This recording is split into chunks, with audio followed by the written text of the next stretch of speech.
Okay, finals na tayo guys ng AP Bren at Team Fuego. Umabot ng late game to guys, sa sobrang ganda ng laro. Sila pa rin guys, sa AP Bren, si Lord JM, si Xnova, si Aqua, si Pangs at si Shizu. Sa Team Fuego, yung dalawang mid nila guys na hindi pa pwede ipakilala, si Angry Peds, Kari, si Real, Esme, si Nikolai, Leo. Last game na to guys, last game, win or lose, let's go! Finals! Gagi, nakabarats Matilda na naman yung AP Bren dito guys. Coach po ng AP Bren ang nag-drop niyan guys. At yung nag-drop naman ng Team Fuego, si Coach Aggressive. Shoutout po.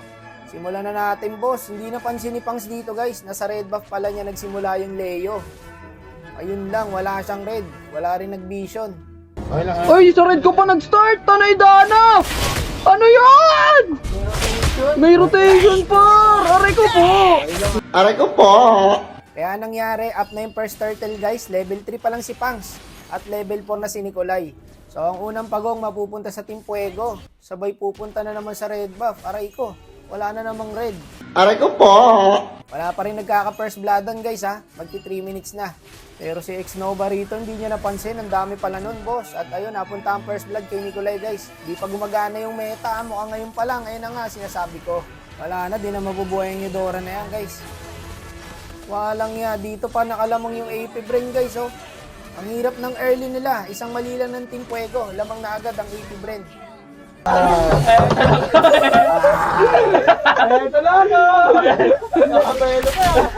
Abuelo na mga boss. Galit na AP Bren. Pero ito, pangalawang pagong.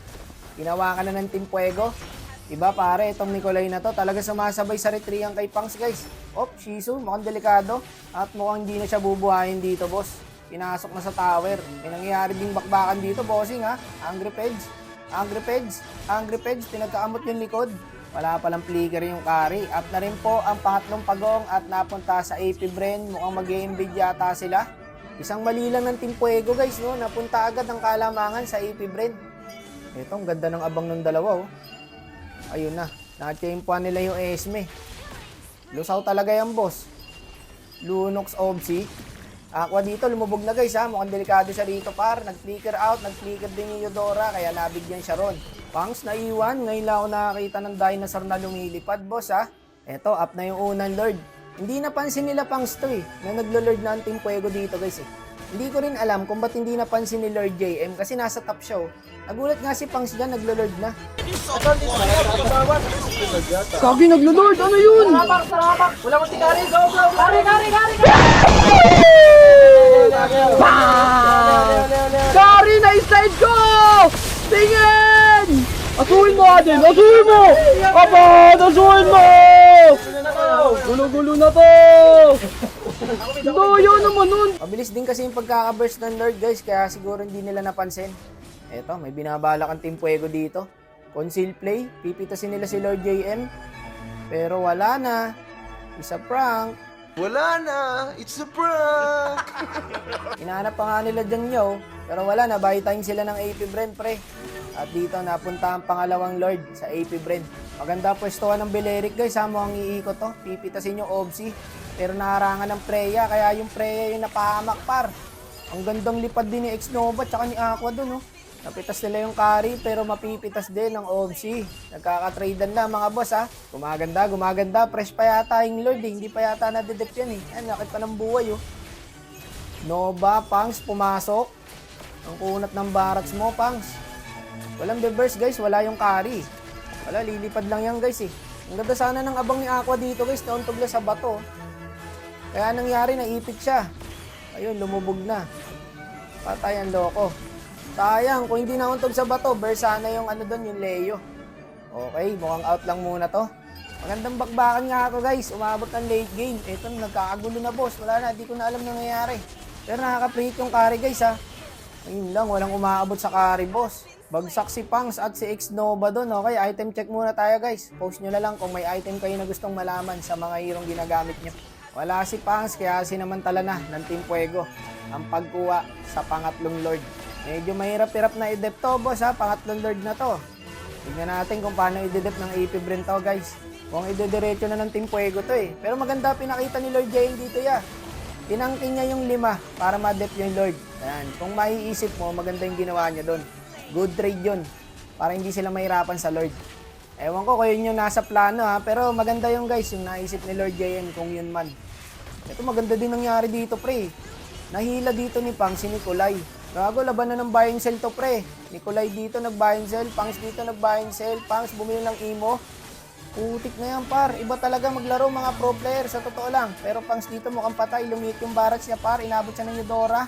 Eudora makakatakas ba, nag-buying sell din. Grabe nga naman talaga magsigalawan ng mga pro player boss.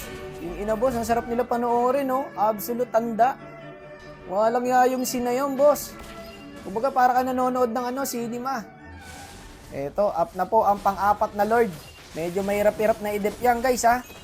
Galing lang ginawa ng Bele. Hinarangan niya si Pangs para di makaretry.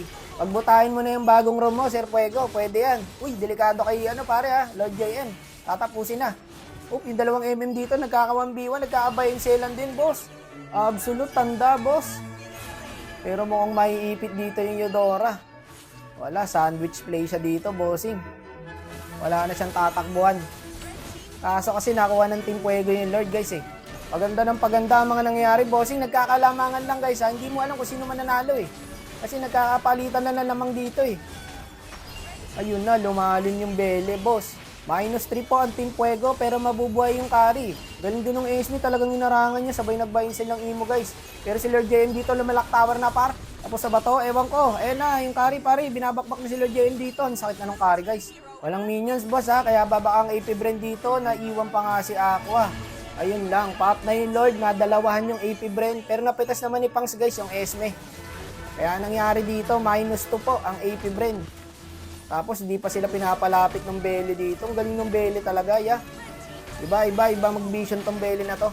Alam ko, napipi ko na yung pamato ko dyan sa Bele na yan eh. Ayun, kinain niya na, Brad. Kaso nag-buying sell din. Naka-flicker pa, oh. Threat talaga sa kanila yung Bele, guys. Ang galing gumalaw ng Bele. Pero inabol dito ni Lord JM. Lord JM, baka talaga dyan, boss. Ang katina ng carry. Ayun na ang bida, magpapanalo si Aqua, boss, oh. Nag-rugby didi. Doon nadali ang Team Fuego.